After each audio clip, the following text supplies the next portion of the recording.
السلام علیکم ورحمۃ اللہ وبرکاتہ۔ ناظرین، ایک شادی شدہ جوڑے کی کئی سال بعد بھی اولاد نہیں ہوئی۔ انہوں نے اپنی تنہائی کو دور کرنے کے لیے اور وقت گزارنے کے لیے گھر کے اندر ایک کتا پالا۔ کچھ ہی عرصہ گزرنے کے بعد دونوں کا کتے کے ساتھ کافی جذباتی لگاؤ ہو گیا۔ وقت گزرتا رہا اور 8 سال بعد اللہ پاک کی رحمت ہوئی۔ ان کے گھر میں اللہ پاک نے ایک بیٹا عطا فرمایا۔ گھر میں ایک چاند سا بیٹا آنے کے بعد دونوں کی توجہ اپنے بیٹے کی طرف زیادہ اور کتے کی طرف کم ہوتی گئی۔ ایک دن بیٹے کو اکیلے گھر میں سوتا ہوا چھوڑ کر دونوں حویلی کے ساتھ بازار میں کچھ کام کے لیے چلے گئے۔ باتوں باتوں میں وقت کا پتہ ہی نہیں چلا۔ جب گھر کی طرف لوٹے تو کتا گھر کی دہلیز پر کھڑا تھا اور اس کا چہرہ اور منہ خون سے آلودہ تھا۔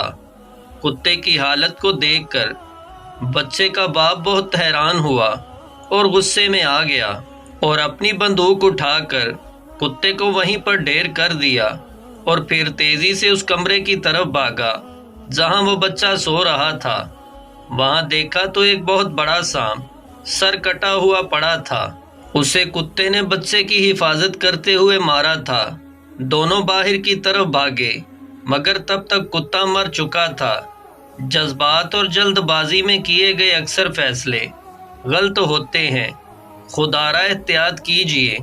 ناظرین، اگر میاں بیوی ایک دوسرے کی عزت کرتے ہیں تو یقین جانیے کسی کو بھی موقع نہیں ملتا کہ ان کا گھر خراب کر سکے۔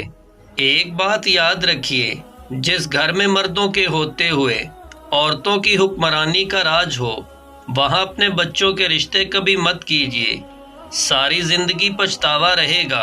عورت کوئی بھی ہو، وہ 2 باتیں کبھی ظاہر نہیں کرتی۔ عورت دل کی بات کو زبان پر ظاہر نہیں کرتی۔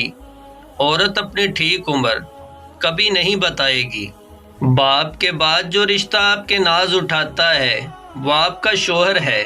وہ الگ بات ہے کچھ خواتین کو یہ بات محسوس نہیں ہوتی یا وہ محسوس کرنا ہی نہیں چاہتی۔